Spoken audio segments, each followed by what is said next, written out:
அடுத்தவர் கண்ணீருக்கு காரணமாகாதே. அது தரும் தண்டனை உன் மறு ஜென்மமும் தொடரும். வாழ்வில் எவரையும் சார்ந்து வாழாதீர்கள். நிழல் கூட ஒளி உள்ளவரைதான் துணை வரும். உன் கவலைகளை ஆண்டவனிடம் மட்டுமே சொல்லி அழு. ஏனெனில் அவர் மட்டும்தான் அதை யாரிடமும் சொல்லி சந்தோஷப்பட மாட்டார். வாய்ப்புகள் விலகும்போது அதை எண்ணி கவலைப்படாதே. எல்லாம் நன்மைக்கே என்று தொடர்ந்து முயற்சி செய். மிக பெரும் வெற்றி உனக்காக காத்திருக்கும். பொறுமையாக இருங்கள். உங்களுக்காக எழுதப்பட்டவை உங்களை வந்து சேர்ந்தே தீரும்.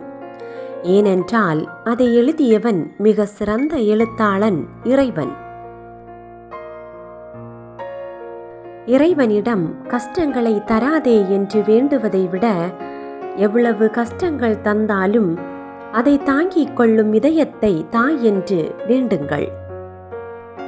வாழ்க்கையில் கற்றுக்கொள்ள வேண்டிய முக்கியமான ஒன்று, உனக்கான நேரம் வரும் வரை பிறர் தரும் வலியை பொறுத்து கொள்வது. வாய்ப்புகளே இல்லாத வாழ்க்கை யாருக்கும் இல்லை. இதை செய்தால் தோற்று விடுவேனோ என்ற பயம்தான் உனக்கான வாய்ப்பை கூட உன்னை விட்டு விலக செய்கிறது. வாழ்க்கையில் உங்கள் இஷ்டம் போல் வாழ்ந்துவிடு. ஏனென்றால் பிறர் சொல்லை கேட்டு உன் ஆசைகளை அடமானம் வைத்து விடாதே. உன் வாழ்வில் நீ தொலைத்த ஆசைகளை திரும்பவும் பெற முடியாது.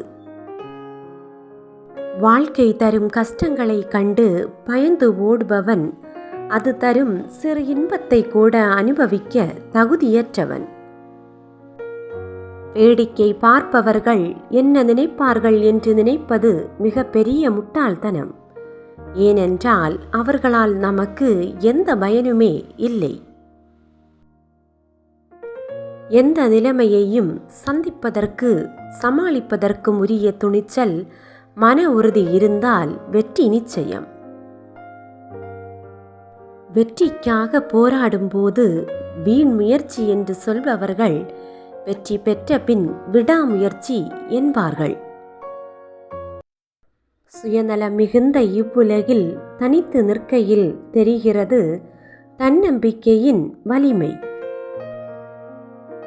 பிற மனிதர்களோடு நீங்கள் உண்மையாக பழகாத வரையிலும், பிற மனிதர்கள் உங்களோடு உண்மையாக பழகாத வரையிலும் வாழ்க்கை அவ்வளவு அழகாக இருக்காது.